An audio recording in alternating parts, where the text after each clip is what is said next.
السلام عليكم ورحمة الله وبركاته. ازيكم يا حبايبي؟ عاملين ايه؟ يا رب كلكم تكونوا بخير. كل سنة وانتم طيبين بمناسبة المولد النبوي الشريف. اللهم صل وبارك وسلم على سيدنا محمد وعلى اله واصحابه اجمعين. طبعا بالمناسبة الحلوة ديت كلنا بنحب نعمل حلويات كده في بيتنا. اولا نفرح اولادنا، ثانيا حاجة مضمونة، ثالثا والاهم والكل بيدور عليها الايام دي انك بتوفري فلوس كتيرة قوي. فالنهاردة ان شاء الله هنعمل مع بعض الملبن الاحمر او اللذيذة بكل سهولة خالص بمكونات موجودة في كل بيت. مش هتحتاجي غير ربع كيلو فول سوداني وهتعملي اكتر من كيلو حلاوة لذيذة. لو بتجيبي الكيلو ده من بره مش هتجيبيه اقل من 150 جنيه. الحلاوة دي مش هتكلف عليكي اكتر من 50 جنيه، يعني هتوفري 100 جنيه وهتاكلي حاجة نظيفة ريحتها حلوة وطعمها حلو. وخلي بالكوا السوداني اللي بيبقى في اللذيذة اللي بره ديت اكتره بيبقى مندي وطعمه مش حلو. فاعملي حاجتك في بيتك كده وربنا يملو بيوتكم يا رب بالخير والبركة والسعادة. واعملي بطريقتي مرة وبإذن الله تدعيلي وتعتمد الطريقة لأنها طريقة سهلة وبسيطة وناجحة بإذن الله. أول حاجة كده جبت حلة ألمونيا تكون واسعة وحطيت فيها كوبايتين سكر ونزلت عليها بنص كوب عسل كلوكوز. لو ما عندكيش عسل كلوكوز ممكن تحطي عسل نحل لو عندك. طبعا علشان اسرع بسرعه كنت غاليه الميه في الكاتل كده، نزلت على طول مكان ما حطيت العسل الجلوكوز عشان يطلع معايا بكل سهوله.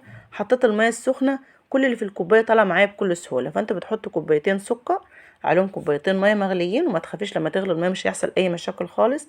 انا جربت ده وجربت ده، لقيت كله زي بعضه، بس بتسرقي بس في الوقت مش اكتر من كده. بعد كده هننزل بعصير ليمونه كامله. لو انت عندك ملح ليمون حط ربع معلقه ملح ليمون، ما عندكيش استبدليه بليمونه عادي. بعد كده هنحط باكو فانيليا، لان لسه هنحط جيلاتين بودر، والجيلاتين البودر ده بيبقى له ريحه نفاذه شويه. ولو عندك ماء ورد حط برده معلقه. بعد كده خدت الخليط ولعت البوتاجاز عليه، ولما لقيته خلاص هيبدا في الغليان نزلت على طول بباكو جيلي احمر، اي جيلي عندك، بس بصراحه جيلي دريم لا يعلى عليه في الطعم وفي الريحه وفي القوام وفي كل حاجه. فاللي كنت عاملاه ده جيلي دريم. بعد كده سبت الخليط يغلي مع نفسه وجبت نص كوبايه ميه ونزلت عليها بنص كوبايه نشا. بس لازم تكون النشا بتاعتك نوع ممتاز جدا. لو انت عارفه ان النشا بتاعتك مش مظبوطه حط اكتر من نص كوبايه. انا طبعا عامله 3 معالق كبار، الثلاث معالق بالنسبه لي بيطلعوا معايا نص كوبايه. حطي انت 4 لو النشا بتاعتك ما انتش واثقه فيها وواثقه في القوام بتاعها. بعد كده طبعا كان عندي لون احمر اللي هو البودره ده، كنت جايبه ب5 جنيه، يعني عندي من زمان بستعمله في الحاجات اللي زي دي. حطيت كده زي ربع معلقه كده على النشا بتاعتي ودوبتها مع بعضها. وهنزل بقى على الخليط لما يبدأ في الغليان كده. واول ما تحط النشا ايدك ما تطلعش من الخليط خالص، تفضلي تقلبي كده على نار متوسطه. اهم حاجه تكون النار متوسطه، ما تعليش النار علشان الخليط ما يتحرقش منك ويديك القوام المظبوط. تفضلي تقلبي على طول كده ساعه ما توصلي للقوام ده. تقومي على طول جايبه الجيلاتين دي بتجيبي من عند اي عطار، بتجيبي ب5 جنيه بتجيبي ب10 جنيه، بيفضل عندك. يعني اللي انا عملته ده يعني قولي ب5 جنيه. بتنزلي ب4 معالق، 4 معالق على ربع كوبايه ميه دافيه، ودوبتهم في بعض كده ونزلت سرسوب بسرسوب وتقلبي على طول. طبعا انا كنت حاطه 2 بس، مرضتش احط ال4 معالق مره واحده لان انا حاطه جيلي. فانا قبل كده كنت عاملاها بدون جيلي، كنت عاملاها بجيلاتين بس. فلقيت الريحه بتاعتها ايه والطعم بتاعها مش حلو قوي، فقلت بقى ايه ادمجي بين الاتنين، حط الجيلي وحط الجيلاتين. فنزلت الاول مبدئيا كده ايه بمعلقتين جيلاتين بس. فلقيت القوام خفيف، رجعت نزلت تاني بمعلقتين جيلاتين على معلقتين ميه كده دافيين ودوبتهم في بعض يا دوب بس الجيلاتين يتدوب منك. وبعد كده بتنزلي سرسوب كده وتقلبي. فانت ما تيجي تحط هتحط ربع كوبايه ميه دافيه عليها 4 معالق جيلاتين على باكو جيلي كامل، تطلع معاكي مظبوطه جدا جدا. بس وانا بحط المره التانية بقى يا حبايبي اتقطعت منه في المونتاج فعذرا يعني، وجيت اسجل ما لقيتش المقطع ده. فما تزعلوش وقدروا ظروفي لان الفيديو والله كان طويل جدا، كان ازيد من ساعه. وعلى ما منتجت ونزلته لكم وصلته ل8 دقايق تعبني وارهقني خالص والله. فيا ريت تقدروا ظروفه، واللي لسه ما حطليش اللايك كده اتمنى يحط له لايك، الله يفرح قلوبكم. طبعا انا بحب اختبر الخليط بطريقتين، طريقه كوبايه ميه ساقعه وطريقه طبق. كوبايه ميه ساقعه بتحط فيها حته كده، هقول لكم تعملوا ايه دلوقتي بس اوريكم الطبق بس بعمل فيه ايه. بتحطوا حته في الطبق وتمشي المعلقه، لو الخليط جه لبعضه تاني تعرفوا ان هو لسه عايز نار. لو تاني مفرق بعضه زي ما انتم شايفين كده، في الوقت ده هتنزلوا السوداني وتسيبيه على النار كده بالسوداني لمدة 10 دقايق تاني. هنا برضو كنت حاطه حته كده في المعلقه. لو انت حطيت حته في المعلقه في الميه الساقعه وسبتها شويه وجيت تطلعي المعلقه لقيت الحته ماسكه في المعلقه ومسكتها بايدك كده لقيتها جامده، في الوقت ده برضو هتنزلي بالسوداني بتاعك. فكده طريقتين بتختبري بيها الخليط بتاعك، بس ما تختبريش ولا تعملي غير ما تلاقي خلاص القوام بدأ يتقل معاكي، وعدى لا يقل عن ساعة الا ربع على نار متوسطة، وخد معايا بالظبط على النار ساعة الا 5 دقايق. طبعا النشا بتختلف عن بعضها، الجيلي بيختلف عن بعضه، فكل واحد يعني ليه نظرة في الحاجة اللي قدامه.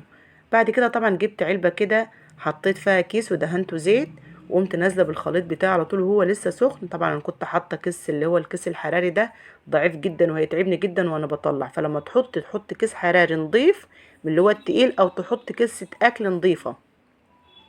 سبتها طبعا، كنت عاملاها بالليل وسبتها لتاني يوم.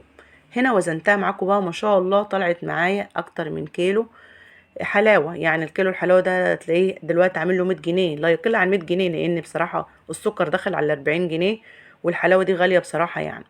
فما شاء الله عملت معايا ازيد من كيلو، ما شاء الله لا قوه الا بالله، وطعمها في منتهى الجمال يا جماعه، واقتصاديه جدا مش مكلفه. يعني كل حاجه موجوده عندك في البيت، هتجيبي بس ب20 جنيه سوداني. ممكن لو عندك عين جمل، فستق، لوز، اي حاجه عندك اعمليها بيه. والله مشروع مربح جدا يا جماعة. يعني هي عملت معايا أزيد من 100 جنيه، كلفت عليها حوالي 50 جنيه، النص بالنص، وحاجة كده عاملاها على ايدك نظيفة. عارفة الحاجة اللي انت عاملاها بتبقى لها طعم تاني وفرحة كده للعيال. يعني ما شاء الله ريتاج واقفة جنبي كده مبسوطة وفرحانة ومزقططة، وتقول لي يا ماما، يعني بعد ما كلتها وخلصتها قالت لي اعملي لي تاني. قلت لها حاضر يا ريتاج، بس لازم تكوني بتعملي الحلاوة ديت تكوني بتعملي جنبها حاجة تانية، لانها بتاخد اكتر من ساعة على النار. فلما تكوني تطبخي جنبها طبخة او بتغسلي مواعين او بتعملي اي حاجة في المطبخ، مش هتحسي بالوقت خالص. وبصراحة تستاهلي انك تجربيها. فرحي عيالك، اعمليها لحد غالي عليكي، اعمليها هدية لحد رحاله، لوالدتك بتحب الحاجات الطرية، الناس الكبيرة بتحب الحاجات الطرية اللي زي دي. ولما تيجي تقطعي لازم تكون السكينة بتاعتك حادة جدا. بصراحة غلبتني في التقطيع، لان السكينة كانت تلمة شوية، لسه عايزة احميها ولا اسنيها عند الراجل اللي بيسن يا حبايبي. وما شاء الله يا جماعة، والله حاجة تستاهل انك تجربيها. يلا قومي كده تشطري وقومي اعمليها بطريقتي، ولما تعمليها قوليلي ايه رأيك في الطريقة بتاعتي، ناجحة معاكي ولا لأ. بصراحة طعم وريحة، شايفين المطة، شايفين اللون، شايفين الطعم بقى، لما تاكلوا الطعم بقى هتنبهروا والله يا جماعة، طعمها في منتهى الجمال.